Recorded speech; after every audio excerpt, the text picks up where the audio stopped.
welcome back to the Dear Katie podcast. This is Katie Kestner, and as you know, I have been journeying right alongside all of you as we go from week to week with guests ranging from survivors to activists to authors to a few celebrities here and there, and talking all about sexual violence, healing, thriving. It's always so important to take excellent good care of yourself anytime. Push pause, come back, do a somersault, fresh air, coffee break, whatever you need. You are the most important part of this equation. And then come back and keep journaling. If you've been doing the journal, this is a really special episode. This is about activism and agents of change and what's going on and how we are actually helping people not only heal, but also like our communities rethink issues around sexual violence through Take Back the Night. So I am so excited to have 3 Take Back the Night event holders, planners, organizers with us today. I know you all are going to be so invigorated by each and every one of them. And I'm just going to have each one introduce themselves so you get to know them. So first and foremost, hello, Faith. Where are you from? And tell us a little bit about you. Hi, my name's Faith Fluker. I'm a senior at Auburn University, and I was the past president of Generation Action Planned Parenthood when we hosted our Take Back the Night event. Nice. And what year are you there? I'm a senior.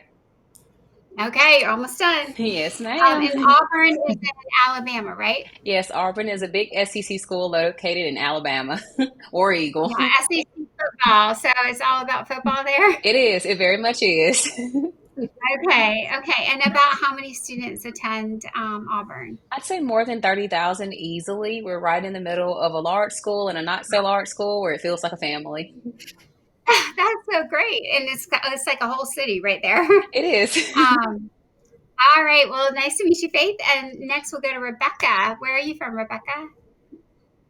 Hi, my name is Rebecca Pacheco. I use she, her pronouns, and I am from just outside of Toronto, Canada, the region of Peel. And that's where I am the coordinator of the Peel Committee Against Women Abuse, or PCAWA for much shorter, which is the official Violence Against Women Coordinating Committee in our community. And we have the privilege and honor of hosting Take Back the Night in our Yay. community. And about how is you in a suburb of Toronto? Is it like Mhm. It's a region just outside of Toronto. So we're very close, but there's a lot of like regional governments and regions that are situated around Toronto. And we are one and very large. Peel region is quite large. So we're very lucky to hold a big take back yeah, tonight for our large, like 30,000, like where Faith is, or even more? in the whole region. Can I quickly look that You up can before I come back to say? it. Yeah. It's fine. We'll come back to you and you can Okay. share it later. Kori, go Perfect. ahead. Yeah. Hi, everyone. I'm Kori Koschalk-Newmister. I use she, hers pronouns. I'm the Assistant Director of Interpersonal Relations at Bowling Green State University, which is in Bowling Green, Ohio. So we're about 20 minutes south of Toledo. That would be our closest city. Within my role, I have the privilege of coordinating and helping host Take Back the Night at BGSU. And how big is your school? We're about 20,000 with our undergrad and graduate population. Okay, nice. And Bowling Green, just for the sake, like there's so many big cities in Ohio. I feel like we have Columbus in the middle, and then Cleveland, and then so you all are on the Cleveland side. We're Northwest Ohio, so Cleveland's northeast. We're northwest. Northwest. Yep. Okay, gotcha. Closer over toward the Chicago side. Yes. Gotcha. Okay. Well, that is helpful. So let's go back to Faith and at Auburn. So how did you all start organizing your Take Back the Night? Was it in April last year? When was it? And who was involved? So we actually started organizing in December of last year. So December 2024, we started organizing the march, but the march didn't actually occur until April the 23rd. It took months of planning and collaboration among us, the Women and Gender Studies Clinic at the university, multiple collaborations among teams, third parties to get this march done, but it was able to successfully happen after months of planning.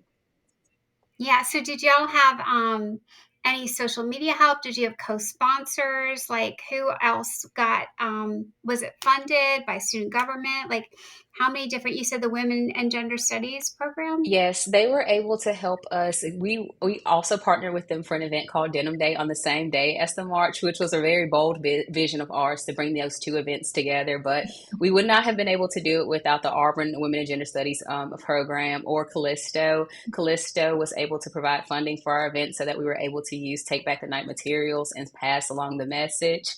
Other than that, we Yeah. did, yes, ma'am. Other than that, we promoted through Instagram. We made the cutest flyers to pass out on campus. And I believe that did contribute to people going to the march as well, because I had people show me the flyers and say, "What is this? Like This is real old amazing." school, like Real, paper. real Oh, on nice. paper. It was Oh very my exciting. gosh. Yes, it was the first time I think that we've ever tried that method. And the reason why I said, how often the times do you go around campus and find a flyer for a cool event? And so I was very amazed that it worked and very happy as well. Perfect. That's so good. And did y'all just brainstorm slogans? Like, can you remember any that seemed to really resonate? I do. I don't remember any that quite resonated, but it was one. Oh, I guess this one did resonate. It was something about Auburn does not stand for this, or Auburn doesn't stand for violence. And the reason it resonated was because, as I was mentioning earlier in the conversation with Kori, Auburn is a very home community. It represents home and family. And so it just seemed obvious to me that, Auburn would not stand for the violence. So that really hit home for me. And I think that that was what I personally considered a slogan to myself as we planned for the event and initiated it. Yeah. So it's like, it's so brilliant, Faith, because you made a match, kind of a mission match between the branding of the whole community and brought it right into Take Back the Night to make it like an easy 1-2 step into Yes. it. Yes, that's exactly So what I smart. intended. Thank you. Yeah, so smart. Okay, so Rebecca, how did you all organize and plan your event? It sounds like you've had quite a few. Yeah, so this is now the fourth event. I've been had the honor and privilege of leading the planning, but particularly PCAWA has been planning it in our community since 2016. And I did look it up in the whole region of Peel, which goes across 3 unique cities. It's 1.4 million people. Woo! We definitely don't have 1.4 It's only million because that I'm come all to the involved. event. Yeah. But it is a very large community and we do it as a community. So it's like the Take Back the Night in Peel. And so, yeah, this is going to be my fourth year. And in our community, and that includes communities around us, so around like Toronto and other communities, we do it the third Thursday of September, which means for us, it's this Yay! week. Yeah. So excited. Yeah. Our Take Back the Night is this Nice. Thursday. Yeah, it's very exciting and it's going to be a hectic week.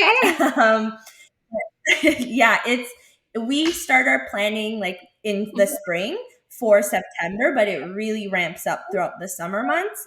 And then the third Thursday of September, we do our Nice. march. And then in the past, Rebecca, like how many people have attended? Yeah, it really ebbs and flows, but I would say we probably have 100 to 150 people that come out. But every year that I've been a part of it, it's grown. So every year I see more and more people coming out, and it's incredible. So I'm anticipating this year we're going to have even Great, more. great, great. And when you all, since it's more community based, do you reach out like to Mhm. local hospitals? Do you talk to police, Yeah. like Mhm. schools? Like who are your Yeah. target point?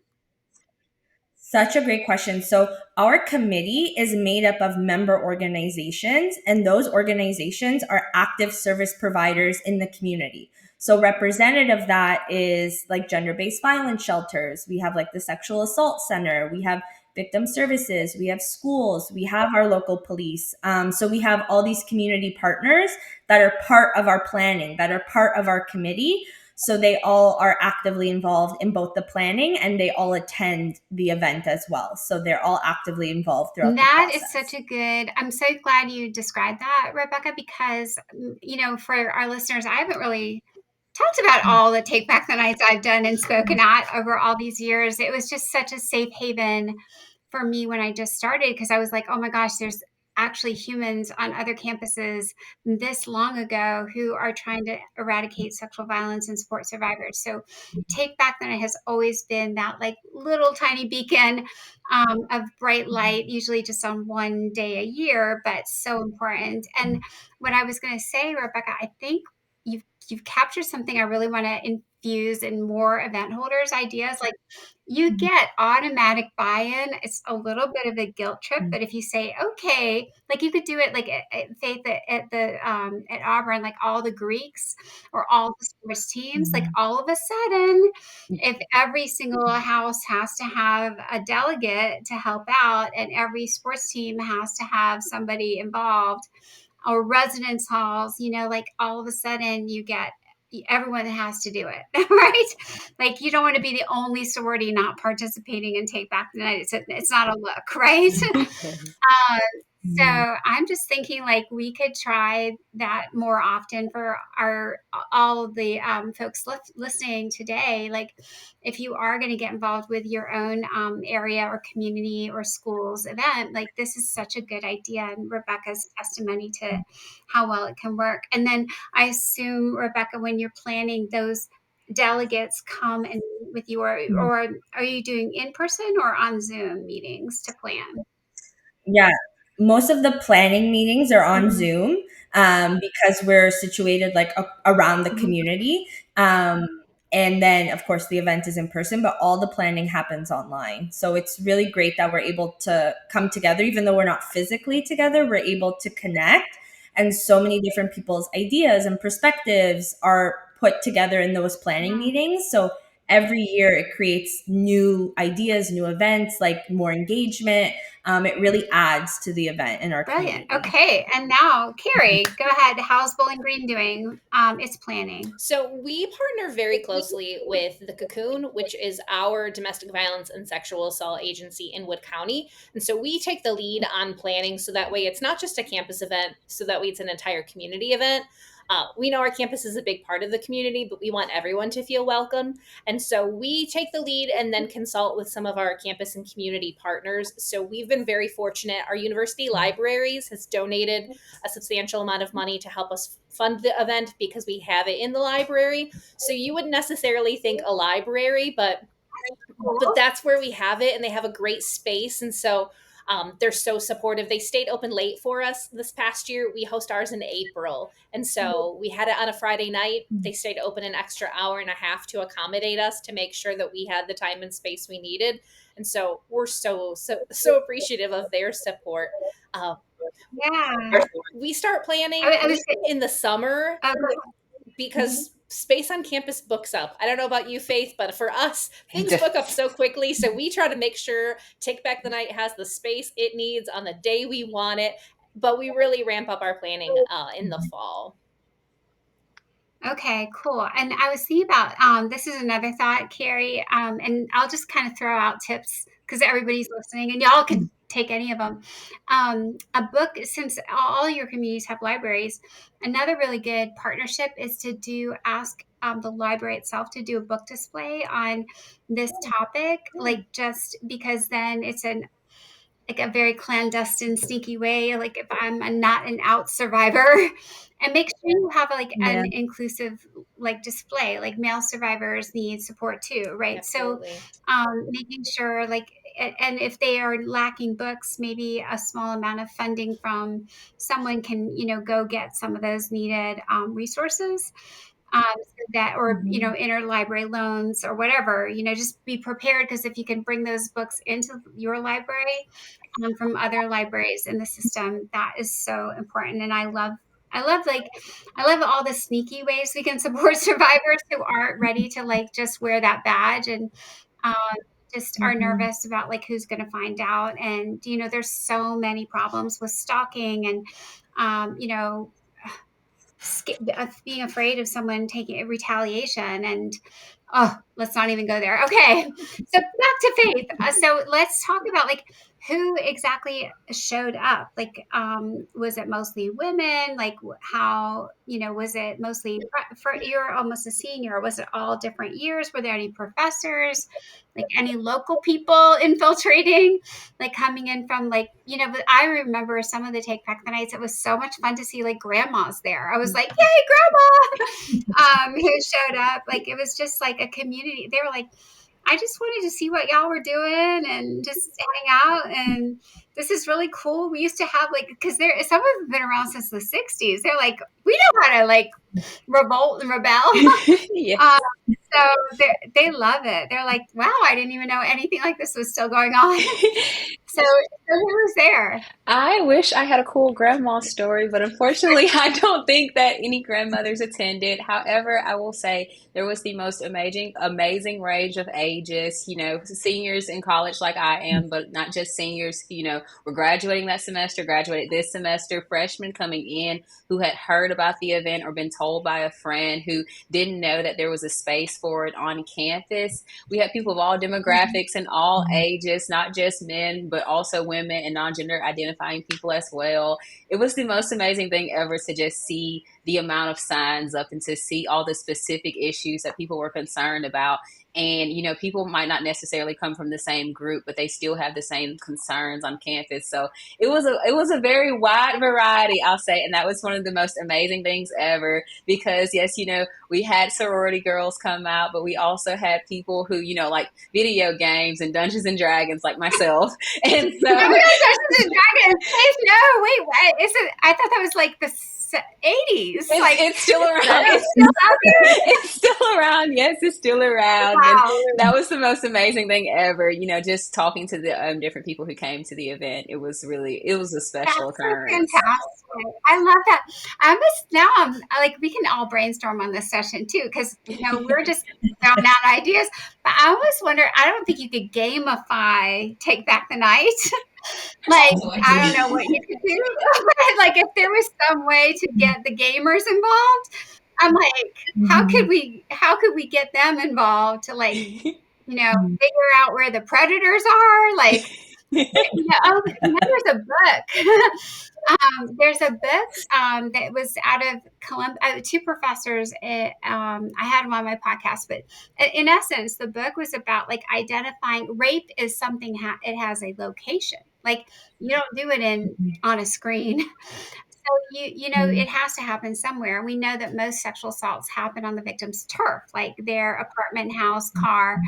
But they started like digging into like power control, like if first years are always going to senior residence halls, that might be like a big power difference. So maybe a better solution is mix in all the different grades so there's no one place of like power, much like a fraternity if the parties are happening there. So I was speaking in South Korea, you guys, believe it or not, for a military base, and I just said, I was on. It was such a long, like 16-hour plane ride. I started thinking about like a zillion ways to end sexual violence, and I was like, like other things.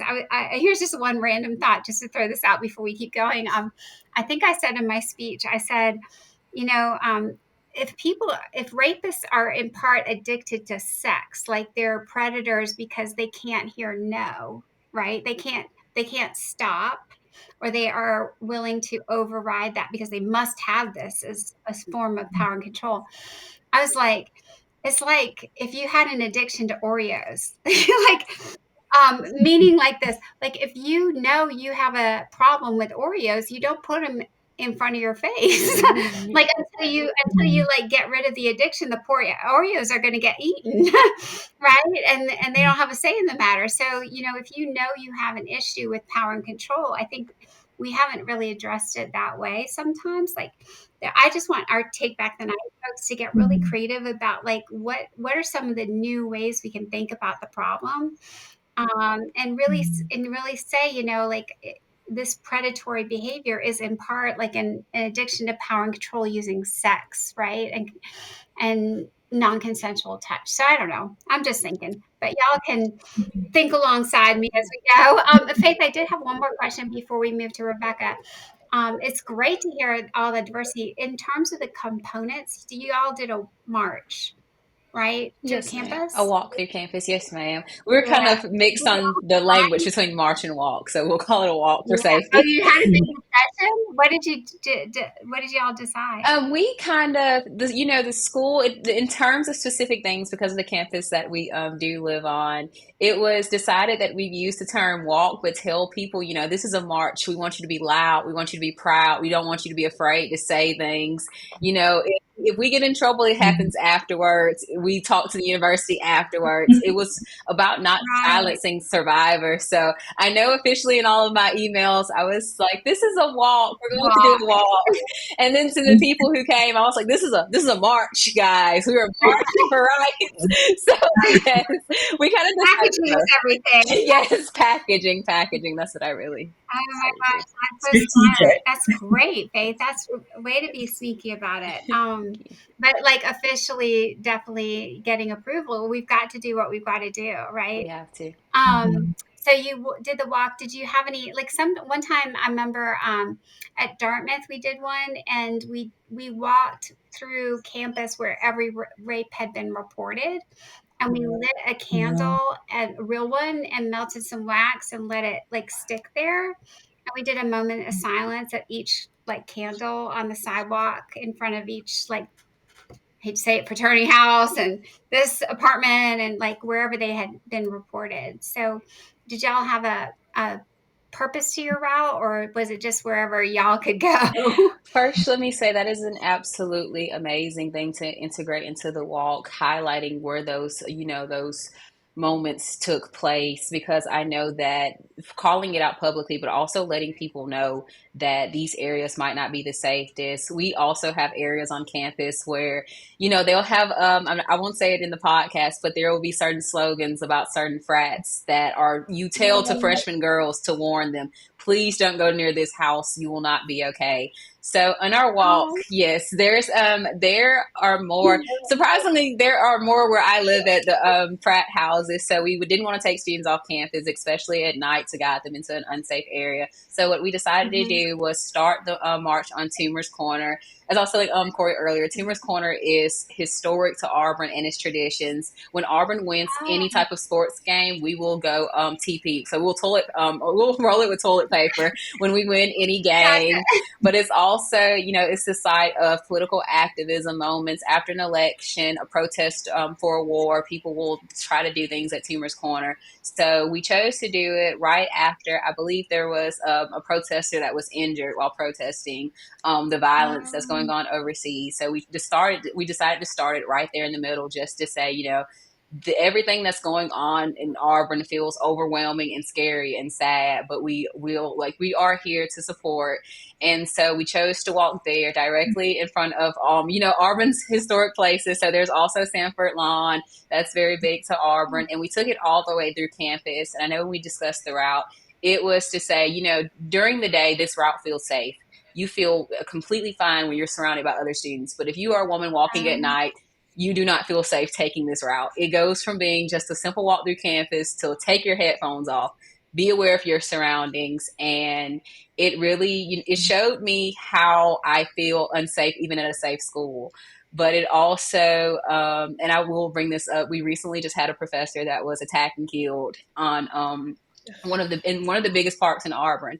And so it made me think about us having that march and speaking up about violence, and how important it is Mhm. for us to keep continuing to do so, especially when things like this happen on campus and you're truly not always safe, even if you feel like it. So that's how we planned out the route. That's so beautiful, Faith. I love it. I'm sorry about the recent tragedy. It's just it feels never ending, but at least we're trying to do what we can. You know that I mean it's better than I always my motto is silence changes nothing. And I loved when you said be loud, we can all be loud. I think another it just reminded me, Faith, of I was speaking at I think it was not Alabama. I think it was in Georgia. Which I can do the Southern accent because I spent like my first 12 years down south, growing up in Georgia. But we had the speak out part, and one of the women got up and she opened her speech with, the gentleman who raped me. And I was like, the gentleman who raped me is the title of a book. Yeah. That is like oxymoron right there. Yeah. Like, what's going on? Like southernness, we need to drop that right now. It's very southern. There's no the rapist was a gentleman.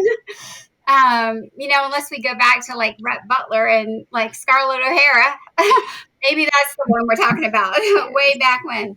But I think it's really marvelous. It's such a joy to hear how you orchestrated around a lot of really important issues and being really mindful about how it's going to feel to different people. Faith, just bravo and kudos. I can't wait till this year for you. Okay, back to Rebecca up in Canada. So tell us more. And just to push pause, I was thinking about most of our Canadian friends do their events in September or October. And there is a reason I do know it, but I imagine you know it too, right, Rebecca? I don't Oh, know. This is Tell good news. us. Like this little head of mine's got lots of info. So way back when even before, shortly around the time when I was assaulted, in Canada in September, there was a mass shooting of women on a campus. And the shooter, this was like, oh my gosh, one of the first ever mass shootings like this. Now I feel like we hear about them so often in the US, but this was a mass shooting. And the shooter said, I hate women. I'm going to shoot as many as I can. Like it was pure misogyny, targeting women as a hate crime.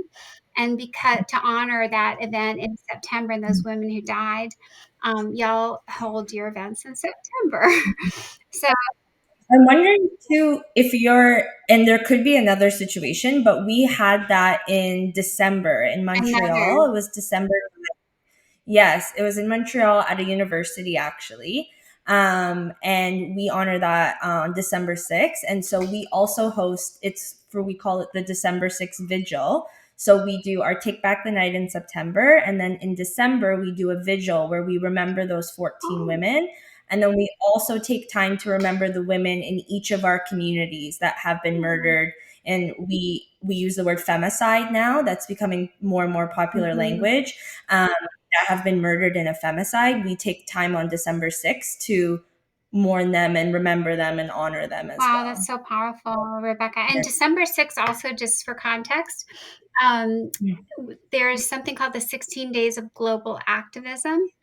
And that falls like at the tail end of that Yeah. period. So it's like Thanksgiving.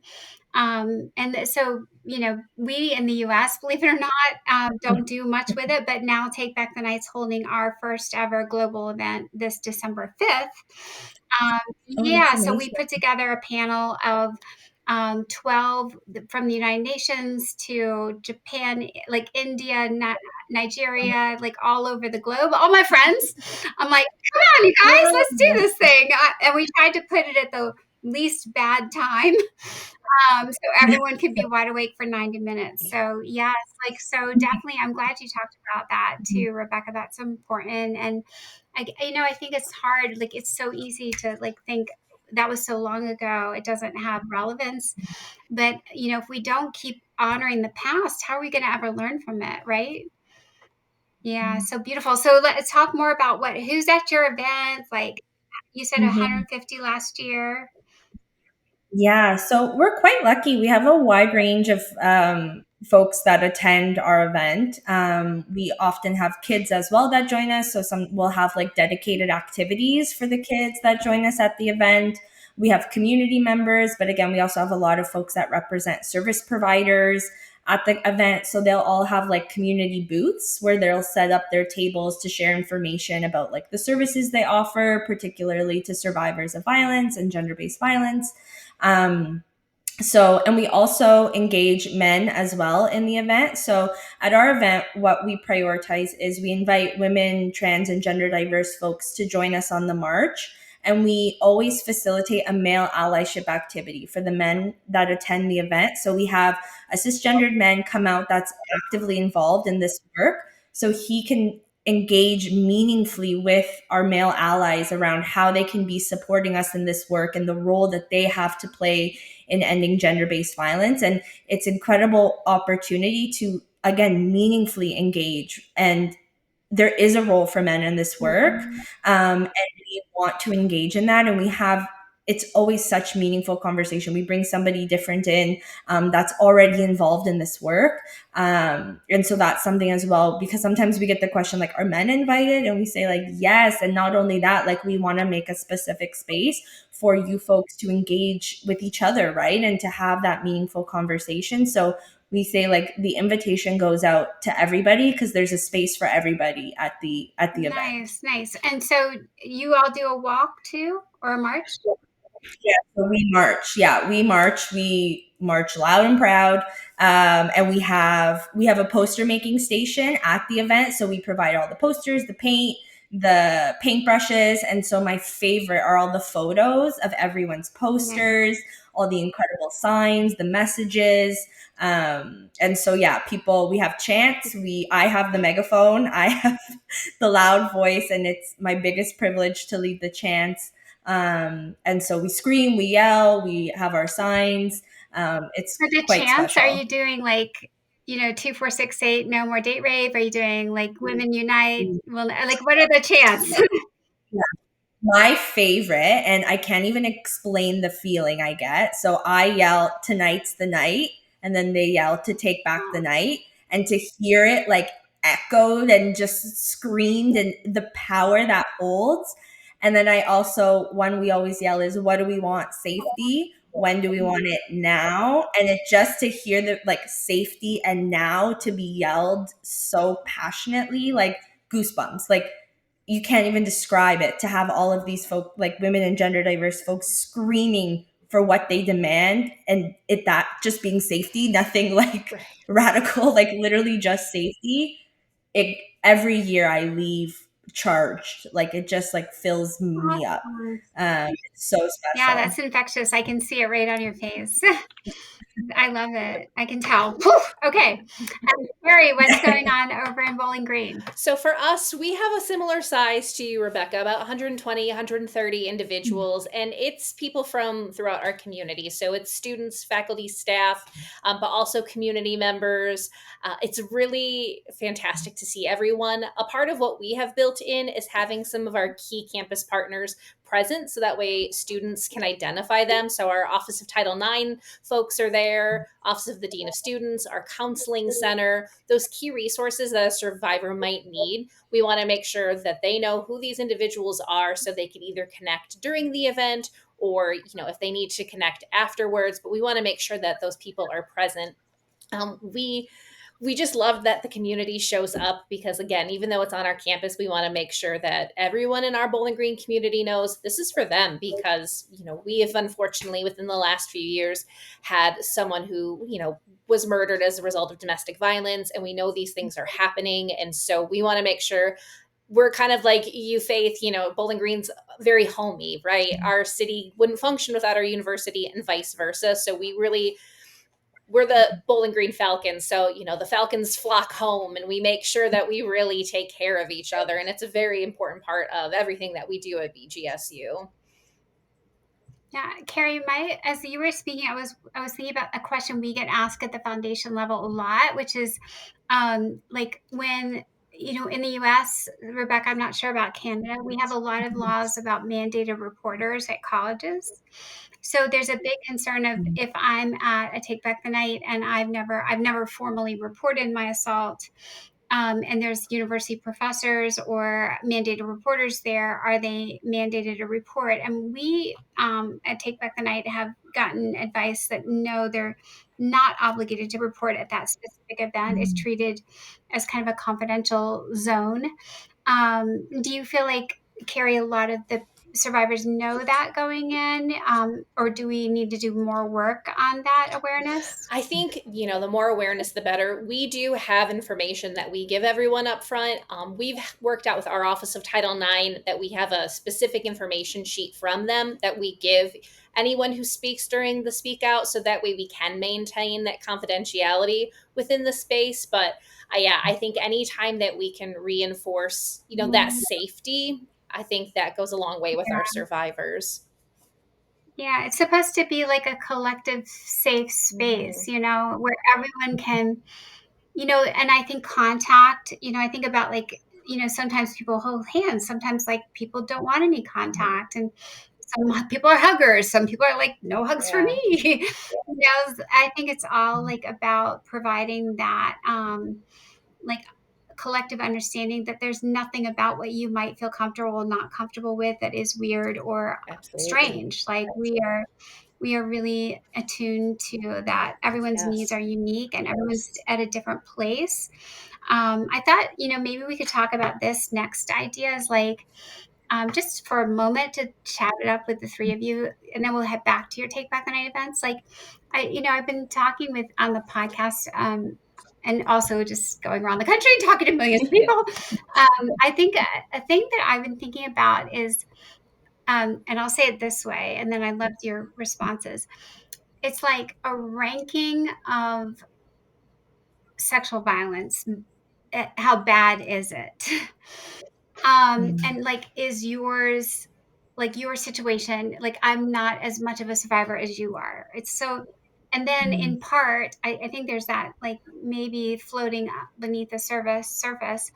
And then I feel like sometimes the media and maybe even some of the more flashy movements like the Me Too with all the celebrities, like it's like you need to be this perfect survivor or like have this really famous person involved, and then or you need to be a certain wealth or race or like I don't know, or if you're a virgin, oh my gosh, you poor virgin, like you're you're much more of a victim than like somebody who's already had sex with 12 people, right? I just think whatever we can do to like flatten that many wrinkles of ranking is really important. And um I don't know if there's any, if you're doing anything in your spaces around it, or if you've thought about it, or what your individual thoughts are. So I don't know, I hate to put you first, Faith, but we've been going this way. So No, what are you thinking about? it's fine. It made me think about I now work, instead of Planned Parenthood Generation or Generation Action Planned Parenthood, I now work for Advocates for Youth for their Alabama Youth Activist Alliance.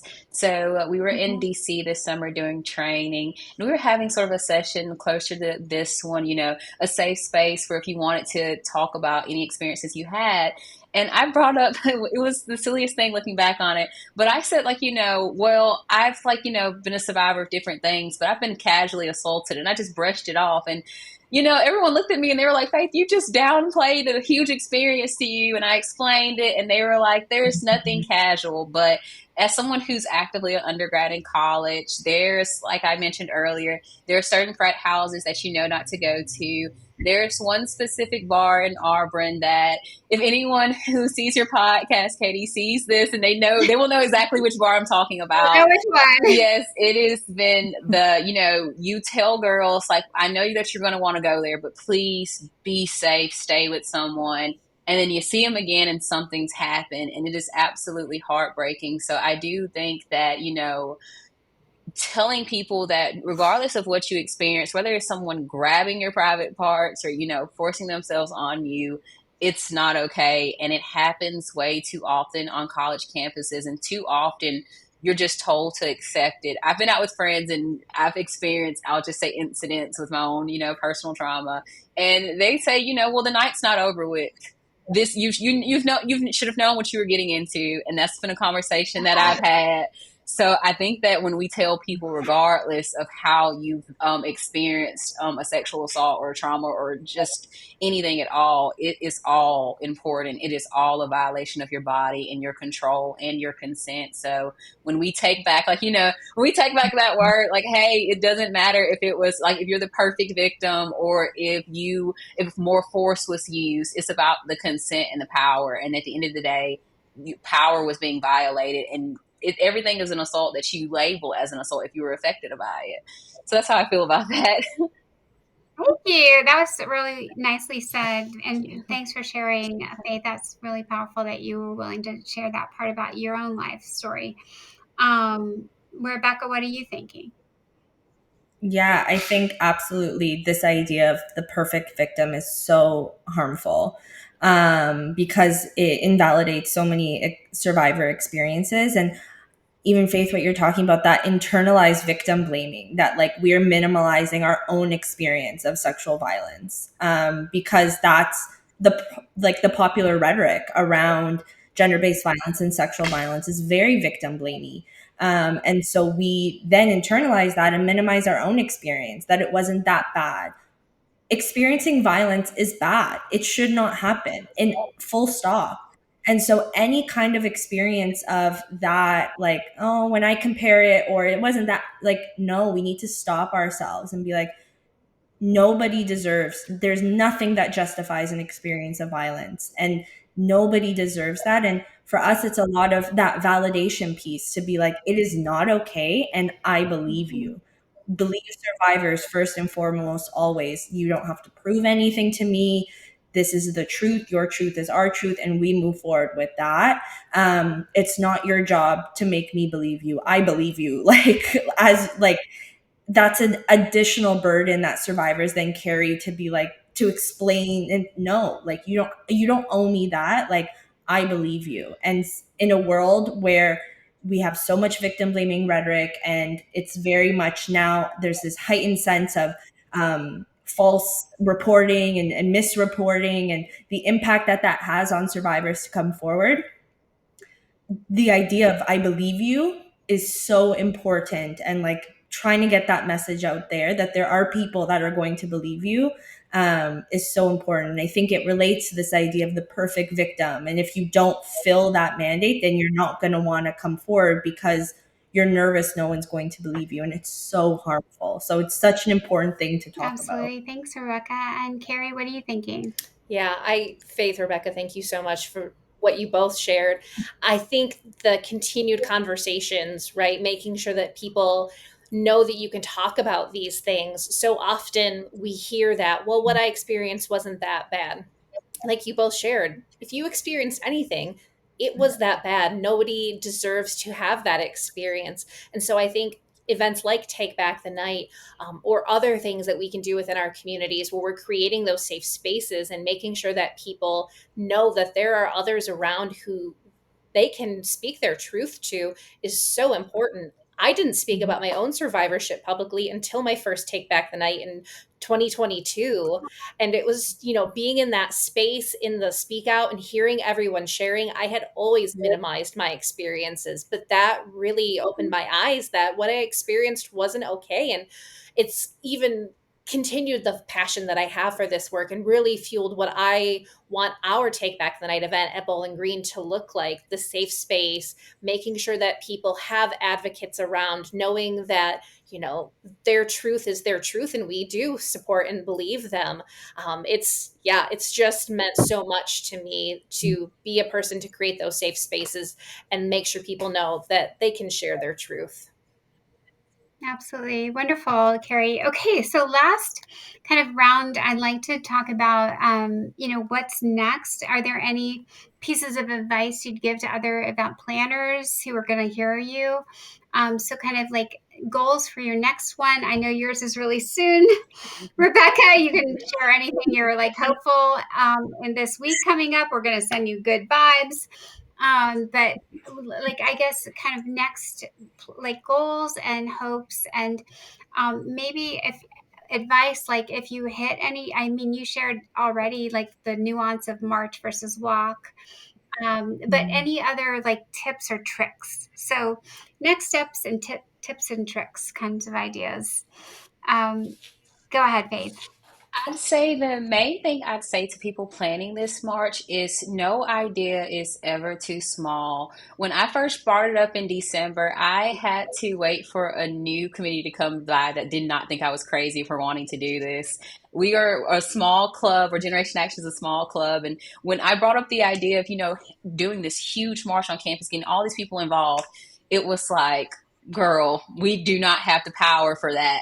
So I went over the break, Thanksgiving break at this point, I went and it just kept picking at my mind. I just kept hearing so many women talking to me casually about their stories, telling me about this bar. I recently, no, it was last year, I had my final bad experience at this bar, just something that, really said, no, this is not happening again. This is not happening to any other women. And after that, I was just on go. I came back with a new committee. I was president this time. I said, hey guys, I think this is important. I think this is important, and we need to put all of our attention towards this.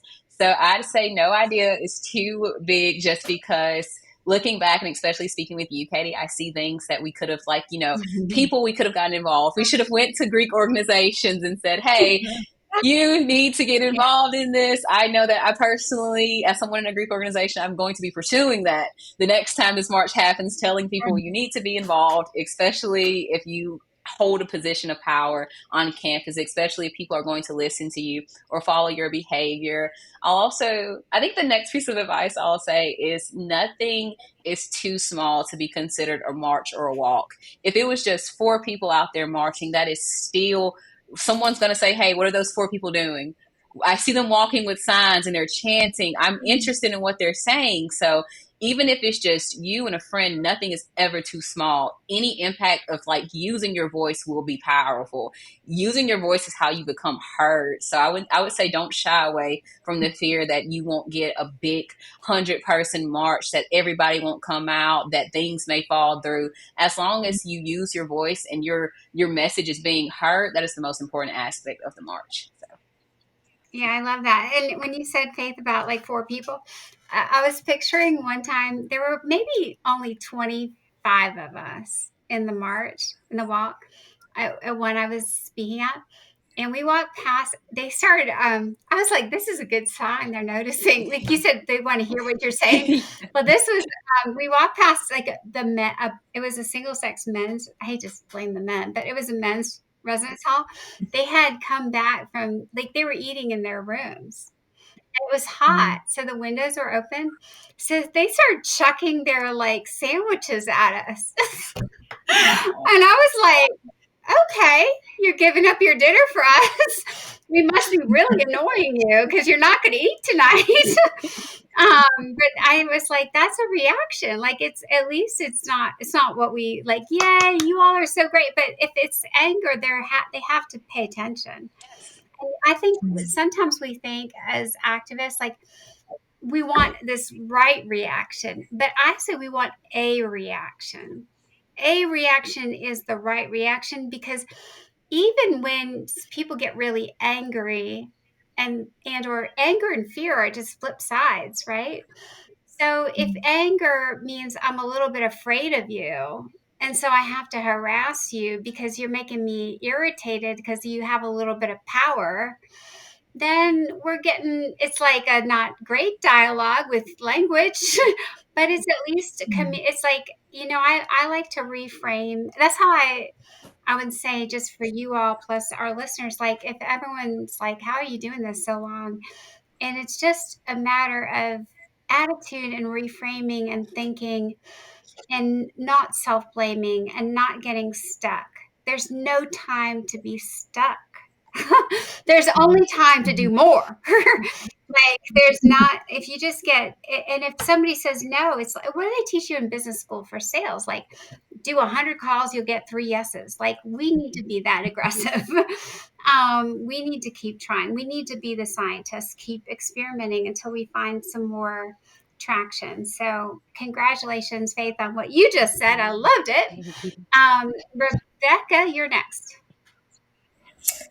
Faith, I love what you said around there's no idea that's like too small. And that's really resonated for us and for me. And now my number one thing is like you never know where one email can bring you, one ask can bring you. And I've now I've reached out to folks, and yeah, out of every 10, maybe you hear back from one, or out of what, like exactly what you said, Katie. But when you do get that one person, it's so meaningful and beautiful things can be created.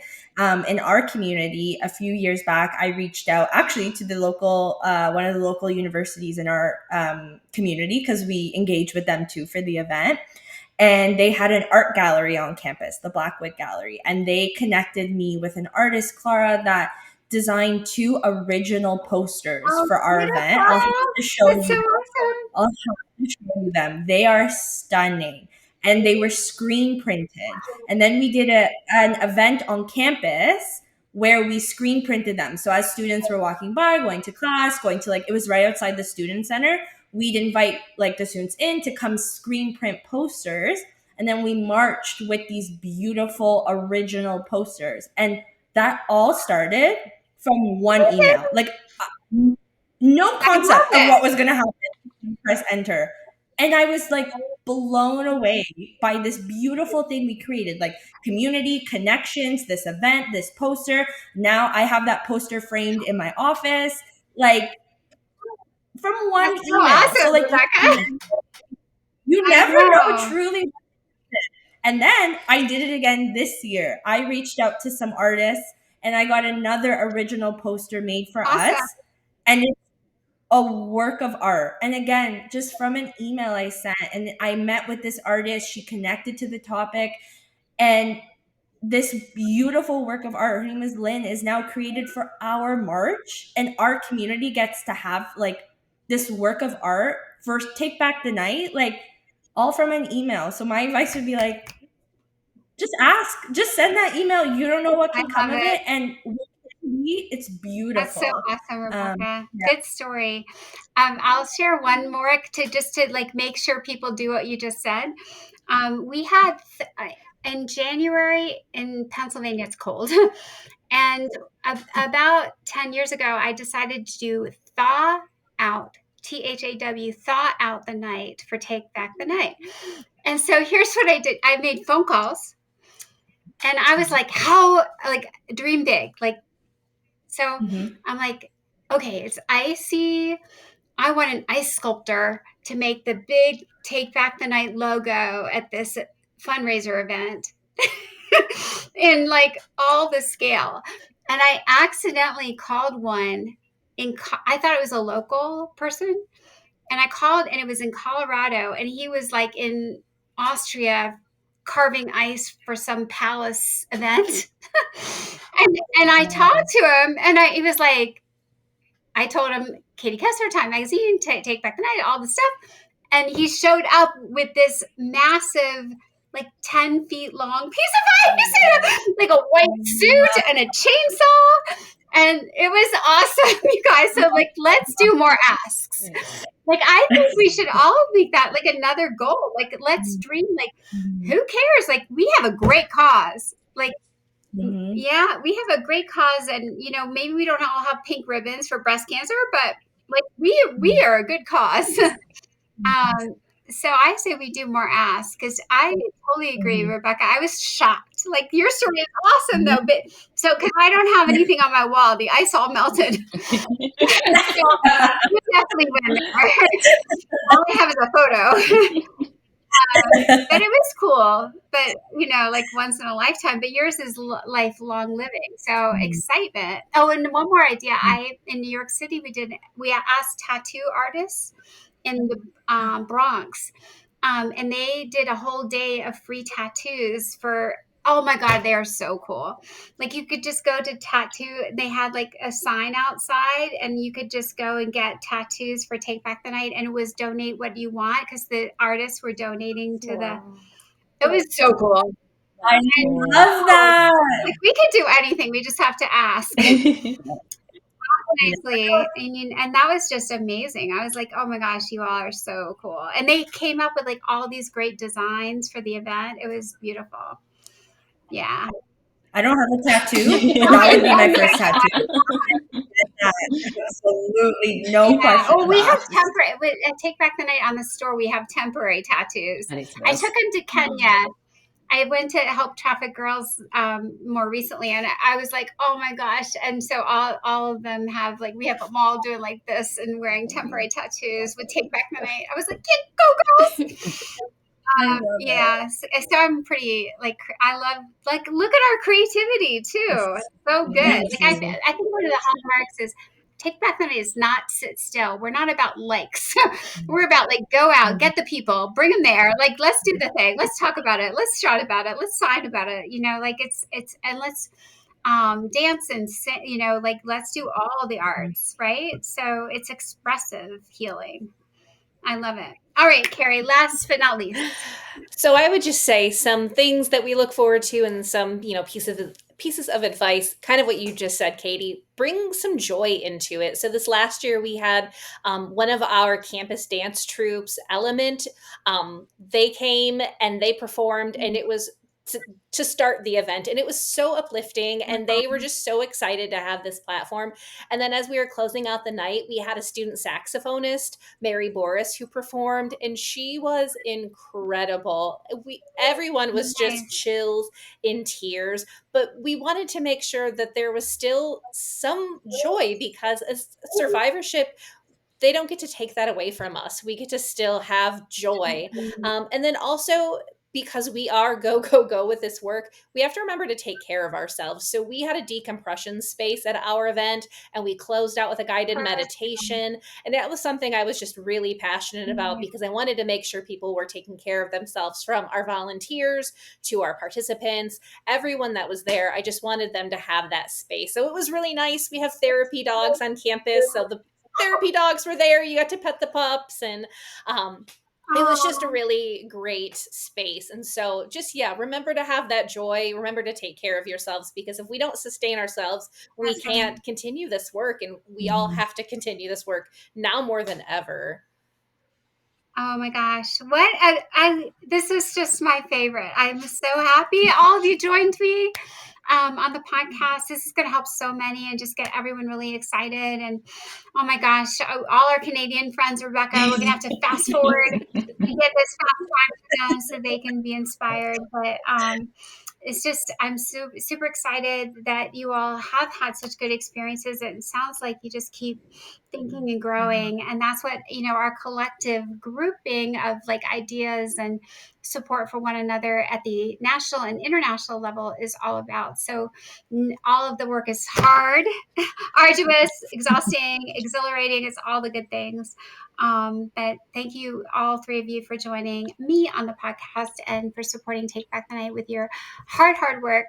And those holders, organizers around you, continue to uplift them. They are working hard too. And then all those incredible people who show up at the event, we can give them our virtual hug as well. So thank you again, and continue to stay connected. And for all of our listeners, my goodness, I hope you have been newly just invigorated as well. So there's got to be a Take Back the Night near you, and if there is not one physically near you, we have those two events at the headquarters every year. So the last Thursday of every April, we do our own virtual event.